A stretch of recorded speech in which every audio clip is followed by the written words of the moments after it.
just for the video, this is Keith Naylor. This is part of my final major project at Blackburn College.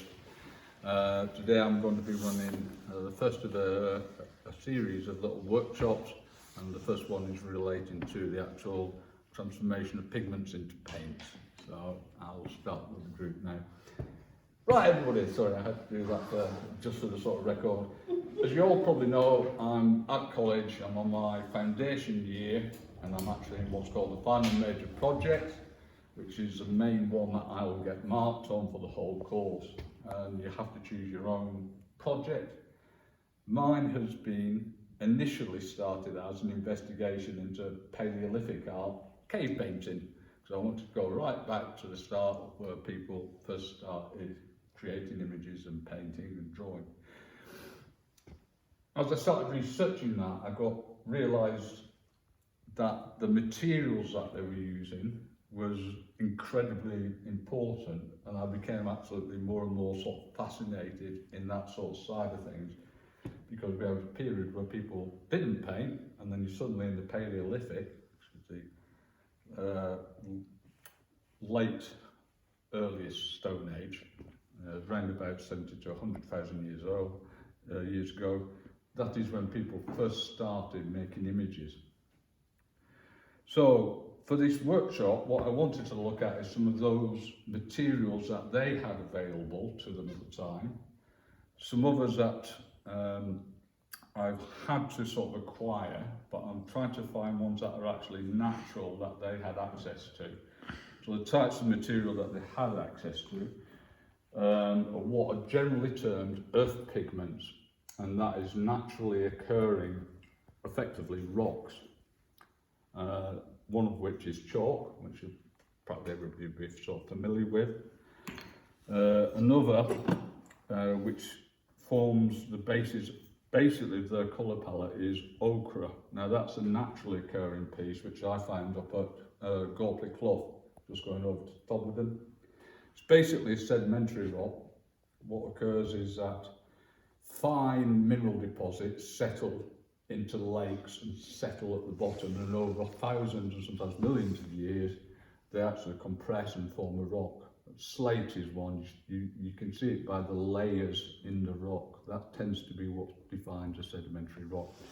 But so I want to get on though to the more interesting bit, which is the bashing up of these to actually find pigments. So a pigment, you'll be familiar with the term, is basically a colorant.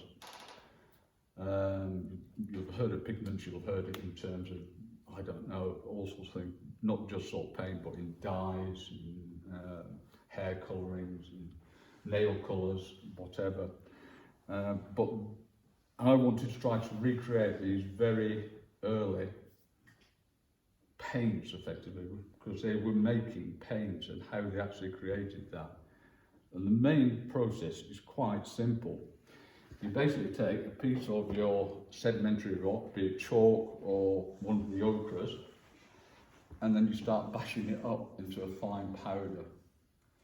The more you can get it into a powder form, the finer that is, will be useful in terms of the paint. What happens is, the finer the particles, if you can imagine that just in a thing of water, won't look too good as a paint. But what you do is actually, as you gradually crush that up into finer and finer things, it actually becomes suspended in the liquid.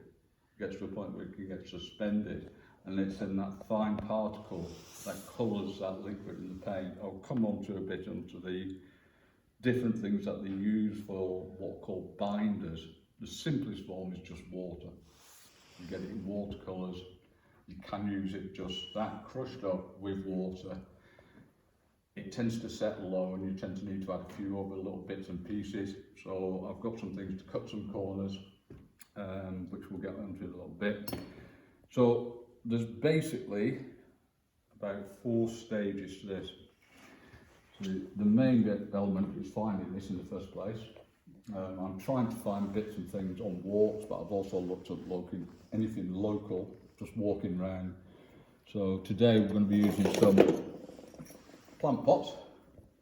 because that is basically made of clay, which is basically a sediment, effectively. And then that's been fired, and that's where you get that lovely sort of terracotta colour, and you get, when you look at pots, you'll find plant pots and things in all a range of these earth tones, because that is the same along one solid form. So we can actually powder that back up, hopefully, that's what we're doing today, and make a paint out of it. So for the first one, the first stage is the grinding stage, and this is one that can take a bit of effort. So I've got two that I'd like to experiment on with you and get you all to have a little go at, and that's chalk. Now chalk is pretty soft, yeah. It's reasonably soft. You've snapped a piece of chalk, I think. That you could, if it was a bit thin, you could snap it. But we'll start pounding that up, and we'd like to try, all of you, to try and get a pestle and mortar, with a pestle and mortar, to get that down to a very fine or thoroughly fine powder. The second stage, because you want, the finer you can get it, the better. Some of these are already a bit processed and they're almost fine enough already. There's a second stage where you actually want to try and get rid of some impurities. What happens particularly with the natural rock is that you'll get, and if you can walk on that, you can actually see there's a bit of green growing on it, a little bit of mold. Yeah. And also you get bits encapsulated in it, but organic material. Now, one of the things you want to do is try and get rid of that. The easiest way to do that is we do what's called a flotation. Basically, take the powder that you powdered up, put it in a jar, fill it with water, give it a good stir, and then let it settle.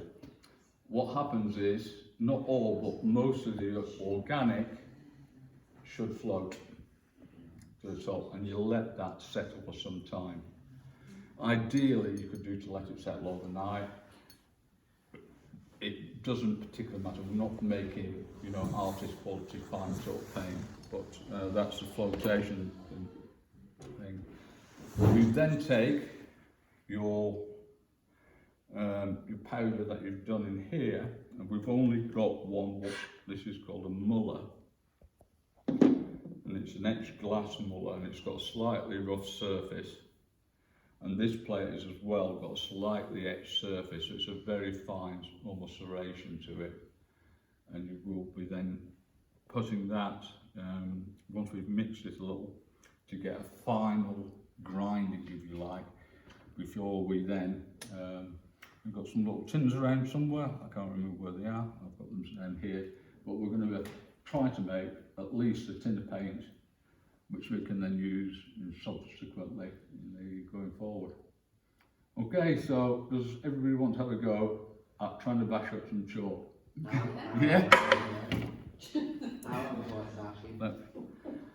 Have you got your little one?